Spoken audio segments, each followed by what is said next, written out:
You are listening to Africa Rights Talk, a Center for Human Rights podcast series. Welcome to the conversation.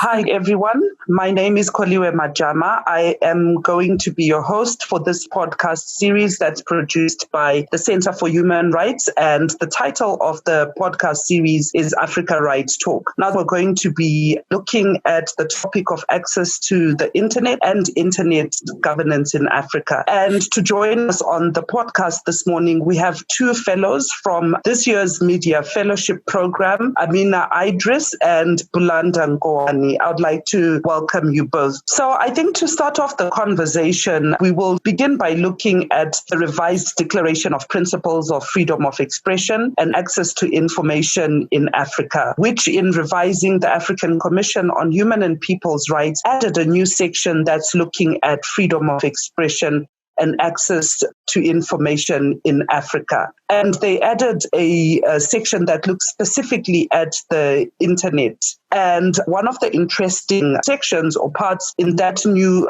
section that was added is the emphasis of the role of African governments to ensure that there is universal, equitable, affordable, and meaningful access to the internet. So to begin the conversation today, I thought that would have a look at the concept or the aspect of meaningful access to the internet. What does this mean for you, Bulanda? I'll ask you to take that first. Thank you very much, Koliwe. So for me, meaningful access means having an internet connection that enables me to fully utilize the internet and all that it has to offer. So being able to access the internet anytime, when I want to, every day. Also having an internet connection that is reliable and fast. At the same time, having access to an appropriate device for whatever function that I would like to perform or whatever service that I would like to access at that point in time. Also having enough data to perform various functions or access all other services and websites without any restrictions. So in a nutshell, being able to harness the internet's full potential. And for you, Amina, is there anything different from what Bulanda just shared with us in terms of meaningful access? I like what you're saying in terms of,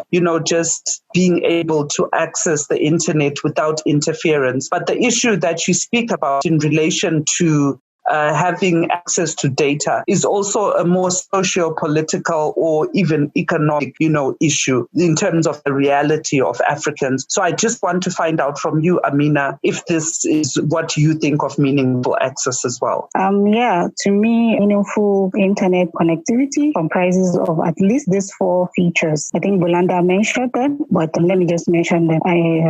It should consist of a regular internet use, which is a minimum threshold daily internet access, an appropriate device, which is a minimum of a smartphone, then enough data to connect, maybe at home, at workplace, or a place of study, maybe a library. Then the connection should be fast, which should be a minimum of a 4G mobile connectivity. So would you say that people who are not in an area with 4G, so our reality in Africa, because of, the geographical landscape in terms of investments by service providers, you'll find that some people are still on LTE, some people are still on 3G. Would you say this compromises meaningful access? Amina? Yeah, I would say it does, because I think the minimum should be a 4G connectivity. So I would say, yes, it compromises their ability to get meaningful connectivity. Bulanda, is there anything you'd like to add before I move on to that? Because I find this very interesting, because obviously looking at access to the internet within an African context, you're looking at the realities in terms of, what it is that service providers or governments themselves can provide to the communities. Is there anything you'd like to add?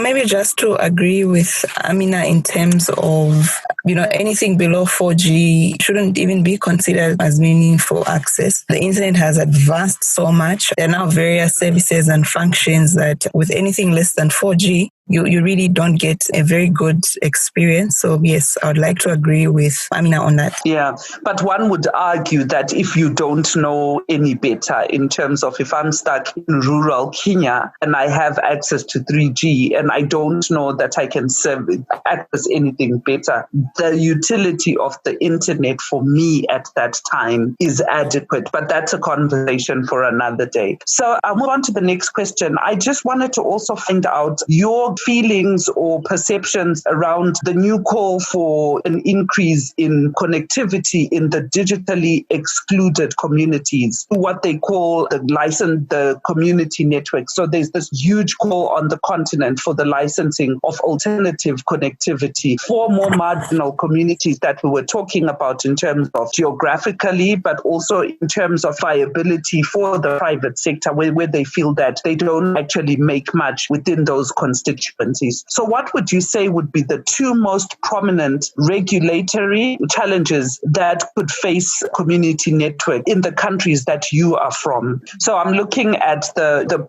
regulatory challenges. So in licensing the community network, what do you think is going to be a challenge for African countries? Okay. So in terms of regulatory challenges, firstly, I will speak so much from the context of Zambia, considering that is where I'm based. But I would say in terms of providing frameworks, or rather within ICT policies or broadband policies and any other policies that govern ICT. So within that, being able to provide solid frameworks that can then govern community networks. So in how they'll be set up, how they'll be run and managed. So overall governing of community networks. But also I find that the other challenge would be in terms of issues of allocating spectrum for these community networks. I think spectrum has been something that is diminishing and something that is of a challenge in most jurisdictions. Also, if I may add another challenge, in terms of policies that would make community networks attractive to the private sector players. So like you mentioned earlier, private sector exists for business. So perhaps creating certain policies would be challenging in terms of, how do you create a policy that will make a community network more attractive to a private sector, or that will sort of compel them or encourage them to invest in a community network. So that is where I see the challenges.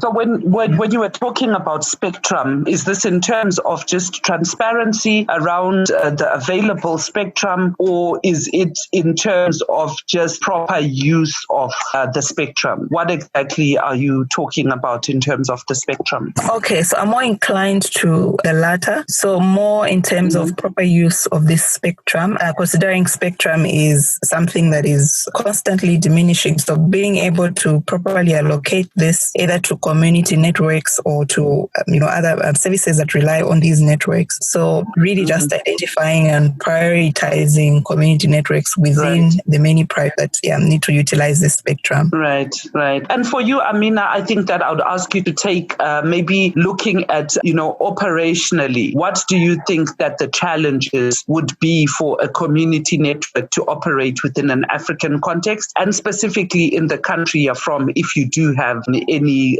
community network? Okay, I think when it comes to the operational challenges, we have things like harsh business environment, because like where I'm currently located in Nigeria, but the environment which I find myself, we find ourselves in a very reserved and naive sort of environment where change is very, very, people tend not to accept change as they come. They want to be in their comfort zone. So the environment tends to be harsh for new businesses. When they come in, they have to go a long way to convince this community of what they want to do in the community and how to accept what they want to do. So I would say harsh business environment. Then there's also the problem of multiple taxation. You find out that they tax these people so much so that they don't even want to, because just like Bulanda said, privatization work better because only the private institutions are willing to do this because they know they're getting money from it. But when you multi-tax them, they find that they don't want to work in certain communities. And there's also vandalism of infrastructure, which they put in their infrastructures, and before they come in, they have to put a night watch. They have to put a 24-hour watch or a 24-hour guard, or else people would vandalize or destroy this infrastructure. Then there's also the disparity between advertised internet speeds versus actual speed obtainable on the networks. You see a network singing 4G, and things like that. But by the time you get them, you find out that the speed is not what they actually advertise. Yeah, no, so I think I'm seeing also a parallel in one of the responses that you have given, which I think is also very important for the regulatory aspect, which is the issue of, taxation and probably license fees also for the community networks. But I think also key to what you've just said, Amina, is that one of the main, steps in achieving the community networks might actually be for the communities themselves to have a sense of ownership. So maybe we get over or the barriers that come with, vandalism. But I think vandalism is very prominent across, the states, even for international, for national infrastructure, your electricity and the like. So thank you both for that. Turning on to issues to do with the gender digital divide, which I think you're aware has often been cited in relation to internet access issues. In your context, what are the characteristics? So if someone says to you, there's a gender digital divide, what would you say are the main characteristics of this from your own context? And in terms of just looking at those characteristics, I would like us to look at, regulatory bodies and how they can bridge those barriers or bridge that divide across the continent. So let's start with, what it is exactly you see when someone talks about the gender digital divide. So I think it's a known fact that there are more women and girls than men and boys. And I'll be biased on this towards women and girls. So in terms of the gender digital divide, you find that in as much as, the female population is more than the male population, you still find that when you look at all the statistics about internet use, access, or internet access, access to devices, and even just the access rights within a home setup, for example, to a device, you'll find that our male folk have an upper hand. Even when you look at internet penetration rates, for example, you'll find that more males are accessing the internet than females. And in terms of some of the measures that can be put in place, especially from a regulatory point of view, I would say it's more regulation of policies that deliberately promote meaningful access for women and girls. So earlier we spoke about what meaningful access is. So having these deliberate policies within our national ICT policies, for example, also making devices more affordable for women and girls, and just promoting access rights for women. Also providing online safeguards and safety measures so that women are more empowered to control, for example, their online activity and just being able to stay safe online. But also I think another feature that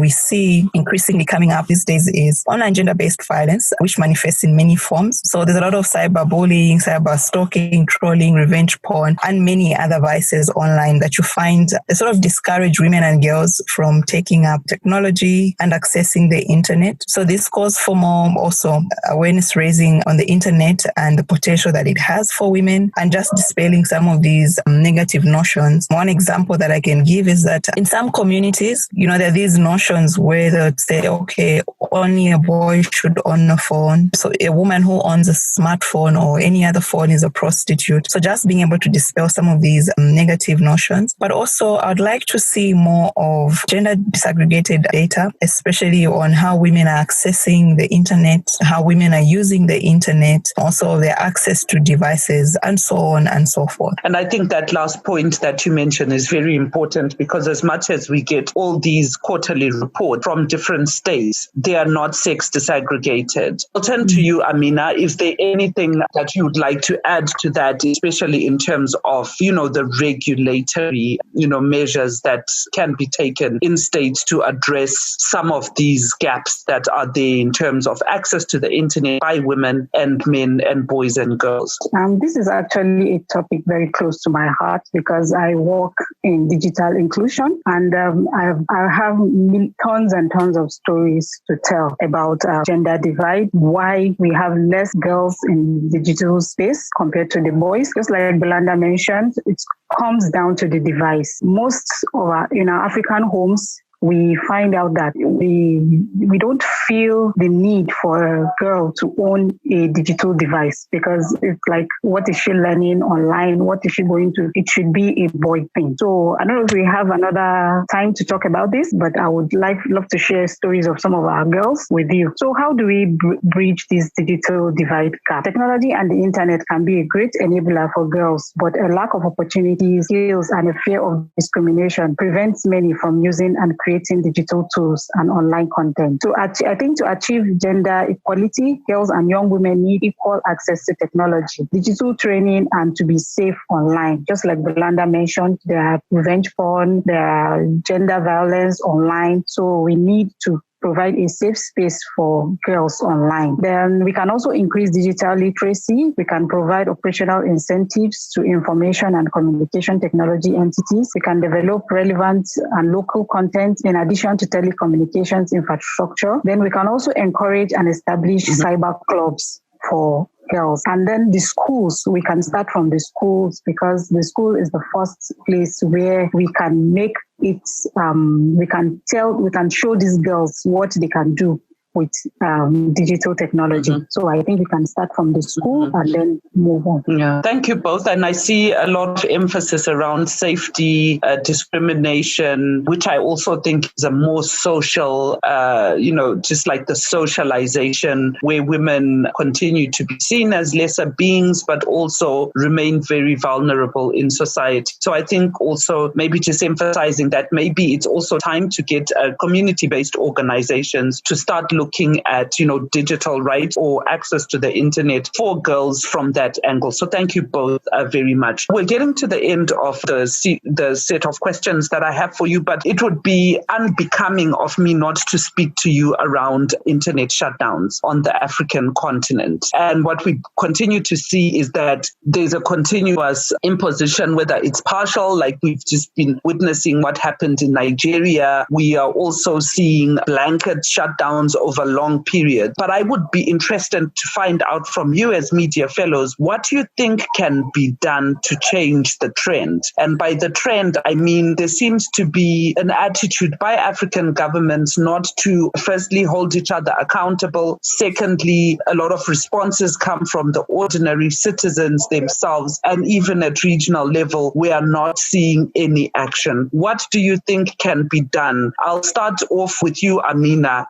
Okay, I'm just going to say one or two things. Like you said, it's been common knowledge. Presently, we are under lock and key. We can't access Twitter in Nigeria. I think this is not news. So we know what our governments are capable of. The government can restrict access by ordering internet service providers to limit access to their subscribers. Some instances, there's some commonly used social media sites, just like Twitter. And sometimes a more extreme measures, the authorities can order service providers to block all internet access. I think to stop this trend, we can use our people power, although in Africa it's very difficult to protest now since the government feels you're working against them if you decide to protest. So my question really, Amina, is so looking at African states who convene at regional level. So maybe they're meeting at the African Union level, maybe they're meeting at the African Internet Governance Forum or other regional meetings. What do you think can be emphasized, or what steps can be taken, to change this trend? Because I think the concern is that as much as civil society and as much as communities have exercised their people power, maybe both at regional and at national level, we've been offering solidarity to Nigeria, issuing statements, calling out and the like. But what do you think can be done together at that level, at the African Union level, at the African Internet Governance Forum? What should we see happening to change this trend? What demands should be made? There should be more policies around internet shutdown. We should see the power the government has over the internet should be minimized as much as possible, and there should be repercussions whenever a government shuts down the internet of their region. Thank you so much. And Bulanda, from a national level, what do you think can be done. I think at national level, we've been seeing things like civil society organizations taking governments to court. We've been seeing a lot of protests. Do you think that is enough, or do you think there's other things that are being overlooked? So I think the issue of internet shutdowns, a lot, like you mentioned, is being done continent-wide. Some of it is working, some of it isn't. So not many new things, but perhaps just to say that getting government to commit to not shutting down the internet. So getting our national governments to commit to that by enacting laws and policies that don't facilitate for internet shutdowns. So at the point when your country is enacting a certain ICT law, as CSOs, what input are we taking to these consultations? So really just getting governments to commit, firstly, to not shutting down the internet. Also, in terms of businesses, so we know that usually an internet shutdown is facilitated through our ISPs, who, as we mentioned earlier, exist for business, and so they have to comply to national laws. So if we enact better laws that protect our ISPs and service providers and empower them to, justly or without fear decline some of these government requests to shut down the internet. So having laws that would at least protect them within that scenario. Also continuing as CSOs to push back on all the internet shutdowns that we are seeing across the continent through all the advocacy that has been going on for the internet, to say the internet is bigger than us. So most times you find that when there's an internet shutdown, it's usually freedom of expression or assembly issue, because one camp does not want the other camp to exercise their freedom of speech or to assemble online. So really just being able to especially make our policymakers to understand that it's beyond just freedom of expression. There are many other services that rely on the internet. So imagine having to miss a very crucial exam that I've studied for the last 4 years because just two camps could not agree, being able to not file your taxes on time because the internet was shut down, and so on and so forth. So really just being able to make a case for that and to just highlight one of the key internet governance principles about having an open and free internet. Thank you so much. And I find that really interesting, especially your first point on,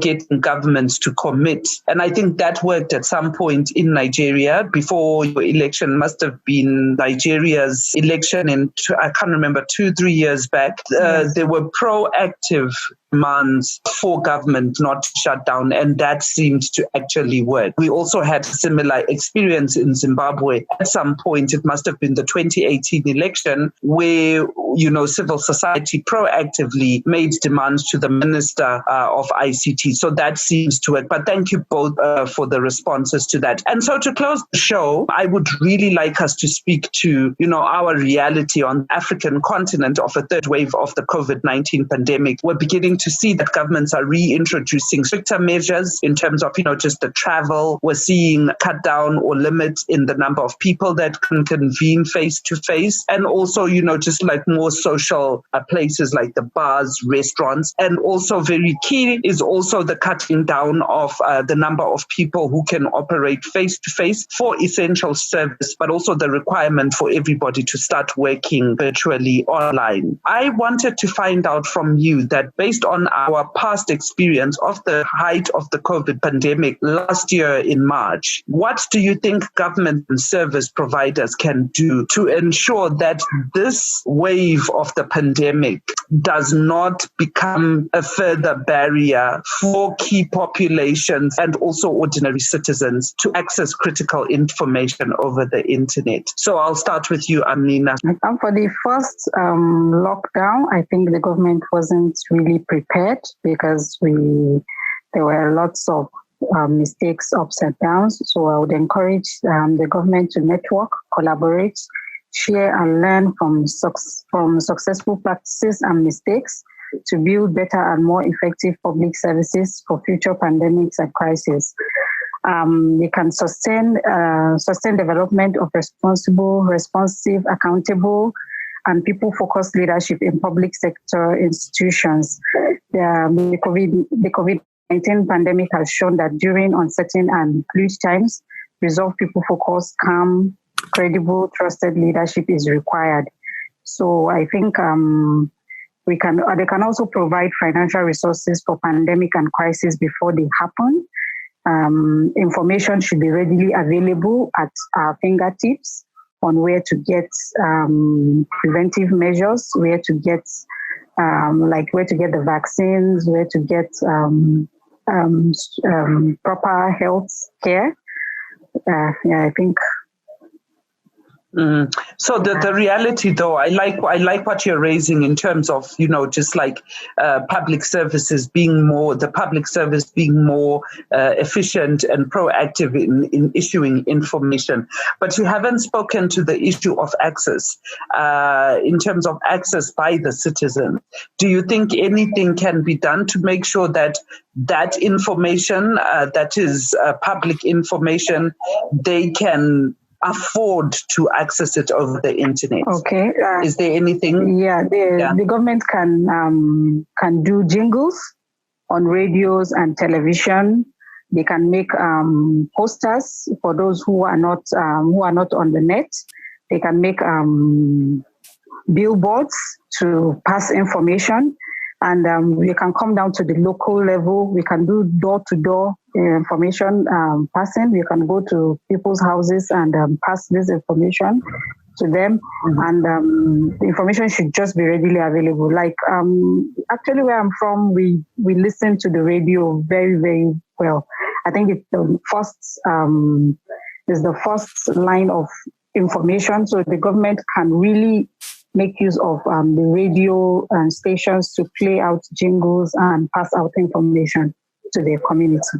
Thank you so much for that, Amina. And for you, Bulanda, in terms of just making information accessible over the internet especially, what do you think can be done? Zambia, like many other countries, was caught unaware and very unprepared. So we saw when the COVID restrictions kicked in, people being told go and work from home, and the learners being told go and study or learn from home without putting in the appropriate measures and providing the access to e-learning services, for example. So what we would like to see is a bit more effort in terms of policies that would enable or ease access to e-services such as e-learning, e-government, e-health, and so on and so forth. So improving upon these services to make them more efficient. Also ensuring that certain institutions like schools, hospitals, and government offices have the appropriate devices and appropriate connections. But also, I would say, seeing more effort going towards catering for marginalized groups, people living with disabilities and certain populations with unique needs. We saw a situation where students were told you will now have to rely on e-learning platforms, but you find that you have, within the student population, certain groups that have unique needs and don't have, the specific devices that they would need to connect to the internet. And also, I would say the issue of load shedding. So we have inadequate energy, for example. So how then do you prepare for a third wave of COVID-19 and utilizing online services when you don't have that energy to power your devices? Also, more investment in improving digital literacy skills. I think one of the things that we struggled with was that sometimes you find students who say, okay, so we were able to adapt and we know this e-learning platform, but my lecturer, for example, can't use it. So really just improving upon digital literacy skills, digital security skills. We saw a lot of online fraud because, having a lot more people online. And in terms of service providers, I would say being able to provide zero-rated services to certain sites like e-government websites and certain e-learning websites. And in a nutshell, yes, that is it. Thank you so much. That was so useful, Bulanda. And I think what's also important is that you have also sort of touched on the issues that Amina was speaking to in terms of just like making public information available through zero-rated services. So I'd like to thank you both, Amina and Bulanda, who joined us for this morning's podcast, which is part of the Center for Human Rights Africa Rights Talk series. And today we were focusing on access to information and internet governance in Africa. And I think you could tell that they were speaking from both the Zambian and the Nigerian experience. We looked at, what meaningful access means. We also looked at, regulatory aspects in terms of covering or bridging a gender digital divide. But we also came down to looking at a contentious issue around internet shutdown, and then finally zeroed in by looking at the realities of the COVID-19 pandemic and what both of them feel should be done by government government to make sure that there is a worthwhile experience of the internet throughout the pandemic. So signing out, my name is Koliwe Majama, and I am happy that you were able to join us for this edition. And thank you so much, Amina and Bulanda. You're welcome, Koliwe. Thank you very much for having us. Thanks for having us, Koliwe. It was a pleasure. This has been Africa Rights Talk. Join us in our other episodes as we continue to explore other human rights issues.